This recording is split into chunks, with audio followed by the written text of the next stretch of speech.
Hello friends, study 90 पर आपका welcome है। आइए जानते हैं हिंदी की क्लास से अपनी आज का नया चैप्टर। जो हमारा नया चैप्टर है वो है धातु। धातु किसे कहते हैं, धातुओं के रूप, धातु कितने प्रकार की होती है और क्या क्या इनके काम हैं, सभी बातें विस्तार पूर्ण जानेंगे और सभी का विश्लेषण संक्षिप्त में करेंगे।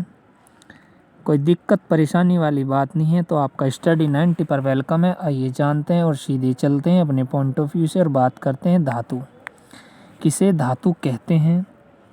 पहले जानते हैं धातु का रूप, धातु की परिभाषा और धातु के कुछ अनुप्रयोग। तो ये परिभाषा आपके सामने है, इसे भी आप देख लीजिए एक बार ठीक से। धातु की परिभाषा। धातु क्रिया के मूल रूप को धातु कहते हैं। क्रिया मैंने आपको बताया था, पढ़ना, लिखना, ये क्रिया है जो किसी कार्य को पूर्ण बताती हैं। और अगर मैं ना हटा के लिख दूं लिख, अगर मैं ना हटा करके लिख दूं लिख, तो वह धातु रूप कहलाता है। तो इसी धातु की आज हम बात करने वाले हैं। तो क्रिया के मूल रूप को मैंने बता दिया, धातु कहते हैं। ठीक है गाइस, आगे चलो।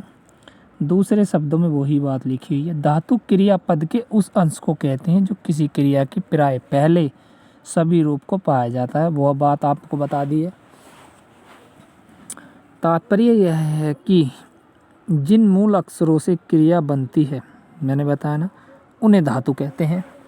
क्रिया किन से बनती है पहले ये देख लो। पहले बनती है क्रिया इनसे, लिख। अगर मैं इसमें लास्ट में ना लगा दूं तो ये बन गई क्रिया लिखना। अगर मैं ना हटा दूं तो बन जाएगा लिख का धातु रूप। जैसे उदाहरण में जानते हैं, मैंने उदाहरण लिए हैं आपके लिए। पढ़ना क्रिया को लें, इसमें ना पड़ती है। पढ़ना क्रिया, ये एक क्रिया है पढ़ना, और इस क्रिया को लो, इसमें ना पड़ती है। हाँ है, जो है ये रहा, जो मूल धातु पढ़ में लगा है, यानी कि उसमें धातु क्या है पढ़ना में, पढ़। तो ये धातु इसमें पढ़ है। इसी प्रकार खाना में ना लगा है, अगर खाना में न हटा दिया जाए तो खा बच जाएगा धातु। धातु इसे कहते हैं। सामान्य क्रिया, क्रिया के मूल रूप अर्थात धातु के साथ ना जोड़ने से क्रिया का सामान्य रूप बनता है। यानी कि जिस तरह ये पढ़ना है, अगर इसमें से ना हटा दो तो पढ़ मूल धातु हो जाएगी। लिखना में ना हटा दो तो लिख धातु हो जाएगी। जाना में ना हटा दो तो जा धातु हो जाएगी। खाना में ना हटा दो तो खा धातु हो जाएगी। धातु एक बिल्कुल शुद्ध और मूल साधारण रूप होता है। धातु के कुछ भेद भी पाए जाते हैं और उन भेदों की हम बात करेंगे, विस्तार पूर्ण से हम बात करेंगे। बच्चों, यह है class UP constable, SI, SSC, GD अन्य एग्ज़ामों के लिए बिल्कुल कंपलसरी है। आप यहाँ से कोई भी चैप्टर विस्तार पूर्वक मेरे द्वारा पढ़ाया गया आप पढ़ सकते हैं, कोई दिक्कत वाली बात बिल्कुल नहीं है। धातुओं के भेद जानते हैं। धातुओं के कितने भेद होते हैं। व्युत्पत्ति अथवा शब्द निर्माण। व्युत्पत्ति अथवा शब्द निर्माण, शब्द निर्माण की दृष्टि से धातु के 5 भेद है। आप जान लीजिए धातु के कितने भेद हैं। पहले ये बता दूं, धातु के 5 भेद हैं। 5 कौन कौन से हैं ये जान लो। मूल धातु, मूल तो अभी पता ही लगी आपको, पढ़ ना लगा दिए। यौगिक का मतलब 2 बनकर मिलता होगा। नाम का मतलब कोई नाम। मिश्र का मतलब भी कुछ अन्य ज़्यादा मिलते होंगे। अनुकरण, ये समझने की ज़्यादा आज की इम्पोर्टेंट रहेगा। तो चलिए जानते हैं अपना पहला मूल धातु। मूल धातु किसे कहते हैं। मूल धातु स्वतंत्र होती है। मैंने जैसे आपसे, यह किसी दूसरे शब्द पर आश्रित नहीं होती। जैसे खा, देख, पढ़, लिख, गा, इस तरह की मूल धातुएं होती हैं बच्चों। आगे चलो, आगे जानते हैं यौगिक धातु, दूसरी धातु। इसमें ज़्यादा कुछ नहीं है, मैं तुमसे बता दूं। सिर्फ नॉर्मल चैप्टर है जो हमें पढ़ना है। यहाँ से क्वेश्चन भी आते हैं लेकिन कम आते हैं, लेकिन जो आता है वो इम्पोर्टेंट आता है। अब जानते हैं यौगिक धातु। यौगिक का मतलब मिलकर बनना। पहले मैं आपको पुष्टि कर दूं, यौगिक का मतलब मिलकर बनना।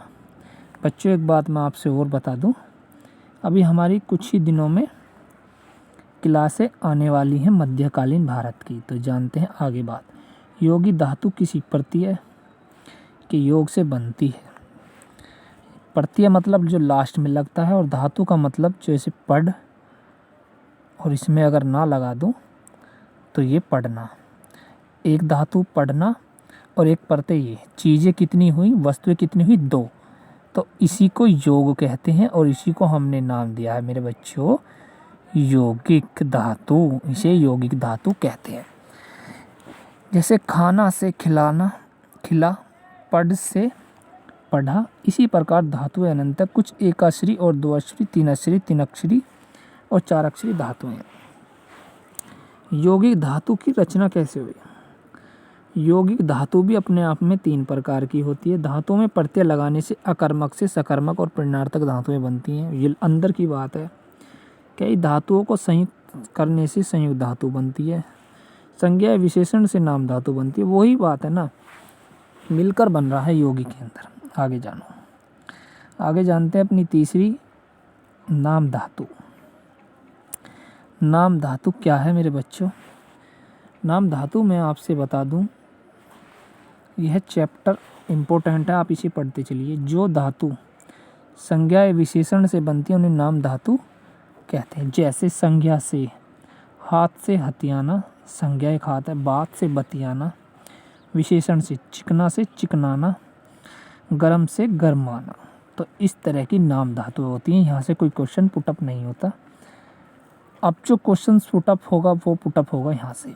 मिश्रित धातु, जिन संज्ञा विशेषण और क्रिया शब्दों के बाद करना या होना जैसे क्रिया पदों का प्रयोग से जो नई क्रिया धातु बनती है उसे मिश्रित धातु कहते हैं। मिश्रित धातु में भी कुछ ना कुछ मिलकर बन रहा होगा। क्या मिलकर बनता है वो मैं जानते हैं और बताते हैं आपको। होना या करना, काम का करना, काम होना, ठीक। देना, पैसा देना, उधार देना। मरना, गोता मारना, डींग मारना। लेना, काम लेना, खा लेना। जाना, चले जाना, सो जाना, रो जाना, कल जाना, आना, किसी का याद आना, नजर आना। इस तरह की धातुओं को क्या कहते हैं मेरे शेर? मिश्र धातु कहते हैं। आज की अपनी आखिरी जानते हैं अनुकरण धातु, जो मैंने आपको बताई थी। यहाँ से क्वेश्चन आएगा। जो धातु किसी ध्वनि के अनुकरण पर, जो धातु, एक सेकंड में पेन चेंज कर लेता हूँ।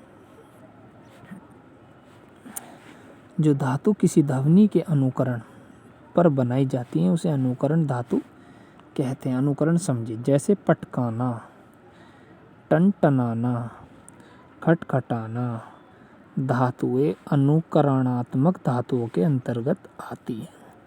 बस आप इन्हें ही याद कर लो, इन्हीं में से आपका काम हो जाएगा। मैं आपसे बता दूं तो बच्चों, आज हमारी धातुओं का चैप्टर भी समाप्त होता है। आगे की वार्ता में हम जानेंगे, जो भी हमारा नेक्स्ट चैप्टर होगा उसे जानेंगे। तो बच्चों, थैंक यू एंड वेलकम।